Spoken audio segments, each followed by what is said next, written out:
The first Bianchi bomb of August when it comes to the NASCAR Cup Series schedule for 2025 has been detonated. And with that, we need to look at the ways that the NASCAR playoffs may be changing for A, a really interesting way, but also B, a very chaotic way.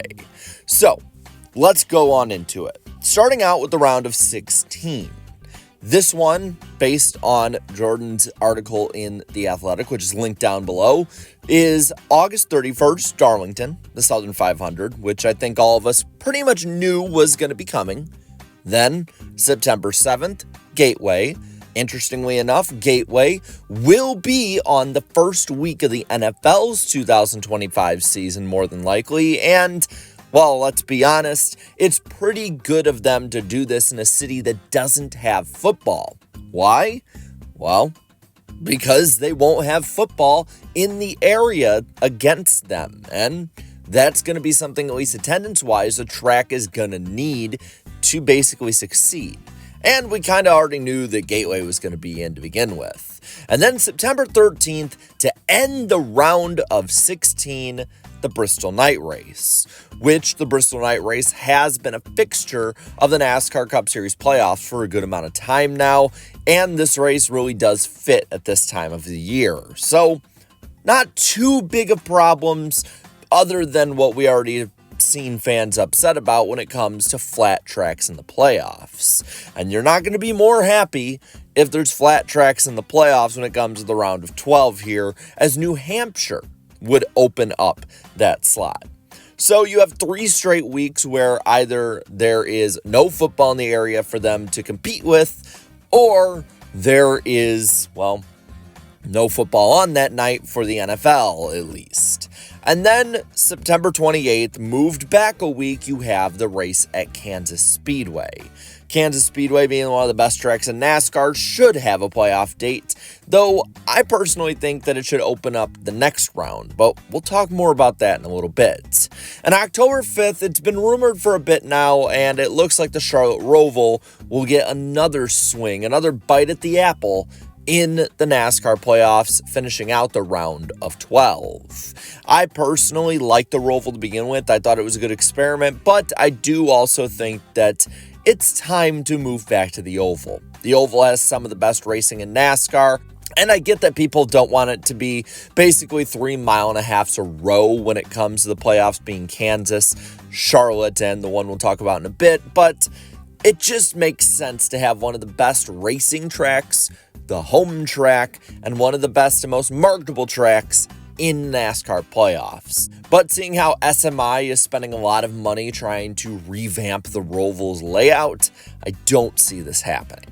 And then you have the round of 8. And this is where the headlines are really starting to take off, and this is where the reactions are.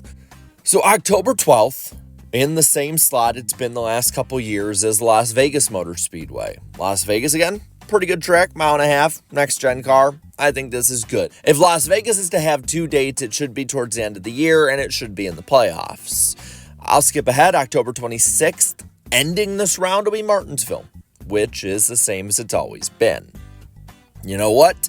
Like this one still, even with the way the next gen races, as it does seem like slowly but surely NASCAR is inching up on a solution, and Martinsville's been a little bit better. Hopefully 1.5 years or so from now, it should be way better.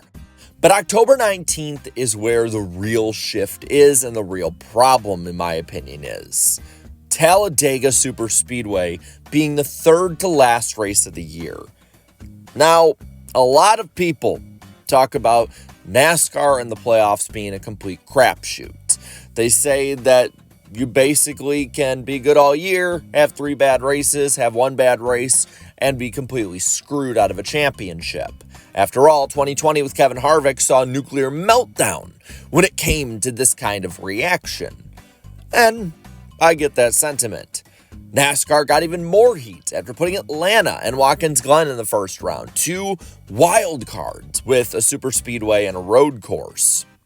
Now, you put Talladega as the third to last race, the middle race of the final round, to set the championship for.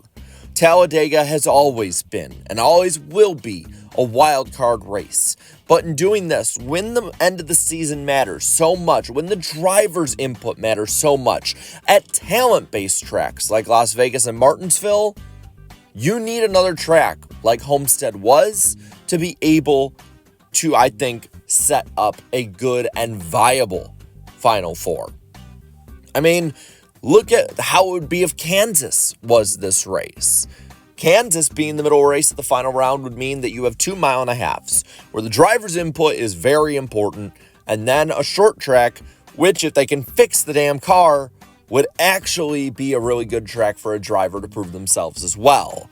Instead, with Talladega, you have completely thrown a bomb into this. You've stirred the pot so much when it comes to who the best guys out there are and who scores the most points, that it's going to be hard to justify for a lot of people if it is the best 4 drivers at the end of the season, when a third of that round leading up is a round like this.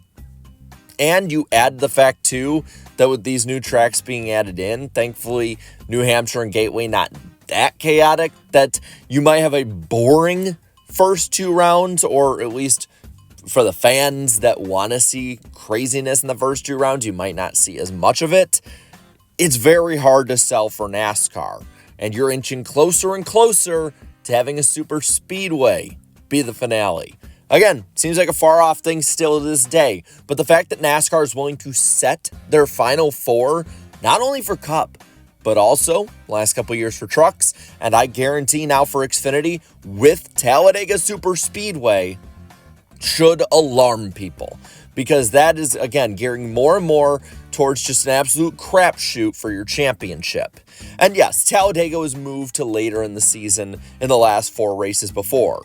Back from about 2009 to maybe 2010-11. I think it was only 2009 and 2010, though. And with that, you at least had the entire 10-race chase to make it up.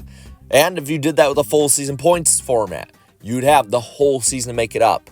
Here, you have 1 race afterwards. That is just not good in my opinion. And of course, November 2nd, Phoenix closes the season. I guarantee you why they put Talladega here. NBC has withdrawn a good amount of their races on the big network for USA Network, and NASCAR needs in any way possible to drum up hype and drum up TV viewers for the very end of the season when the NFL has hit its basically stride at this point.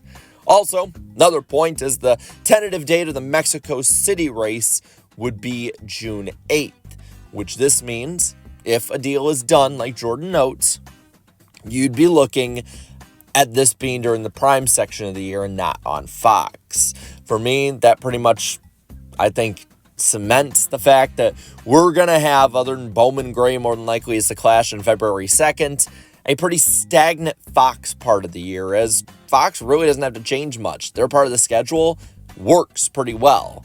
The only question will be whether Xfinity or Trucks has a race on Easter weekend.